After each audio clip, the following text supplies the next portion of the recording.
Hello. Okay, in this video, you're gonna learn how to paint a monochromatic value scale. The color that you choose for this should be the color that you are going to use for your landscape painting. So the way that we're gonna be getting paint in this class, I'm trying to do it so that it's a lot easier for you and a lot cleaner and we don't waste paint. So each table is gonna get a bucket of little paint cups. When you do your setup, you'll grab one of these for your table. You'll also need to grab a bucket for water. Notice how it's half filled so that you have two buckets essentially. You will need to get a paper. This is going to be a palette. We're going to use this instead of using these plastic trays. These are a pain in the butt to clean out. They never truly get cleaned and they end up wasting a lot of paint. So we're not going to use these this time around. We're going to use just a piece of paper. And then you also need some paper towels, and the paper we're going to end up throwing away at the end of class. So for the sake of this demonstration, I'm going to make my monochromatic color scheme or value scale with blue. So whatever color you're planning on using, you're going to start with your pure color. And to get the color for your palette, you can take one, like two, maybe three brushfuls of that color, and that's all you'll need for today's class. You won't need more than that. Then to wash this brush properly, you'll notice in this water bucket there's an area here that has these ribs on there. That's to get the paint off your brush easily. Okay, so you can rub the bristles across that area. Take a look, see if you've got all the paint off. Okay, you can wipe it off a little bit. You can see there's still a little blue on there, so I'm going to use my paper towel. Oops, careful. Now, the paint that we're using is acrylic paint. This paint does not come out of your clothing once it dries, so you have to be really careful, which is another reason why we're doing it this way, so you don't get paint on yourself as you're trying to squeeze the paint into your containers. It will come off your fingers though. Okay, so no, but it won't come off your clothing. So I need my color, and now I'm also going to need black and white. So after my brush is clean, we're going to try to keep these this palette clean. I'm just going to take a scoop and another scoop of white. Okay, wash my brush. Once this water starts to get really muddy, if like multiple people are using different colors, you can go get get more water from the sink. And then last, I'll need some black, scoop, and the scoop. Okay, so now I have the colors that I'll need for my monochromatic value scale on my palette, my paper palette. Okay, first thing you're gonna do as you're painting in your monochromatic color scheme is your value scale is you're going to paint in your pure color. So this is the color that came straight out of the bottle, without mixing any light or dark to it. The goal here is to paint in the entire square, and you're going to try to do it so that it's nice and neat. You want to practice, use this not only to practice mixing colors, but also to practice making nice crisp edges.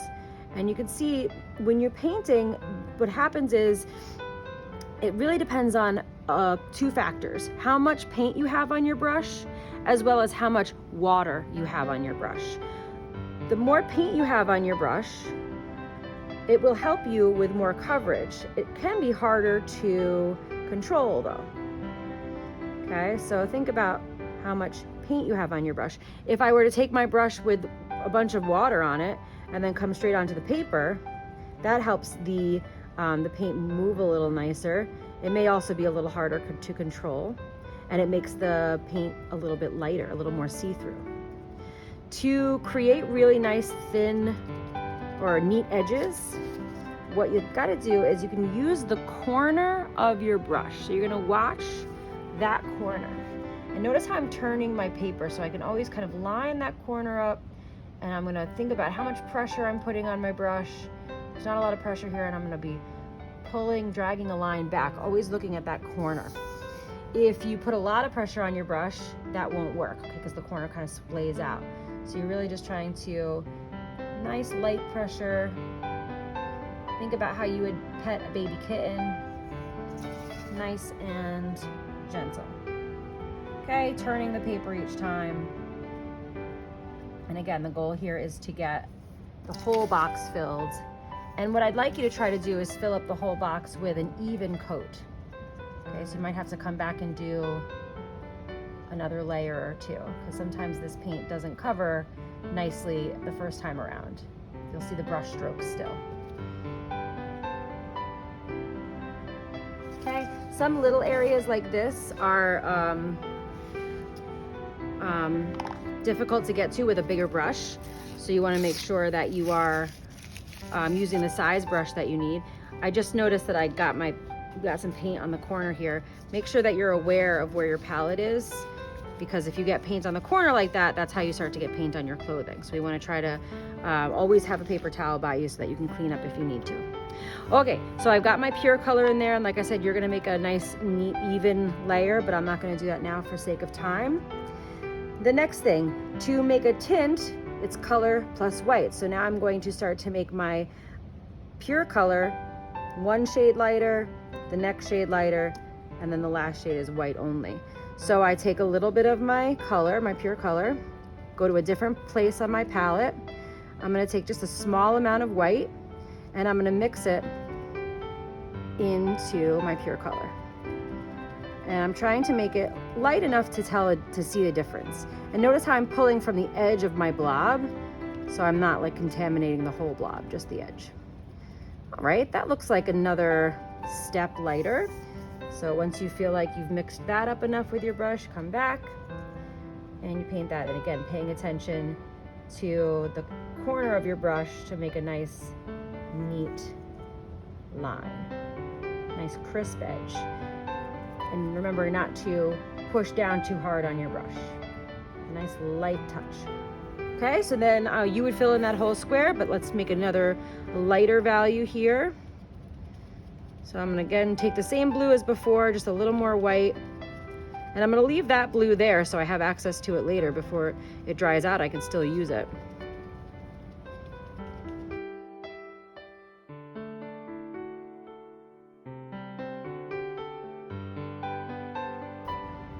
Now for the last square, we're gonna add pure white.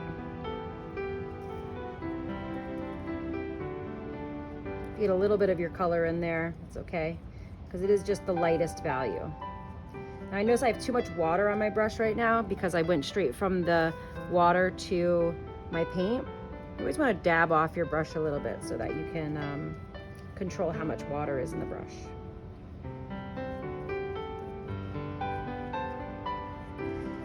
Okay, I'm not gonna do the shades.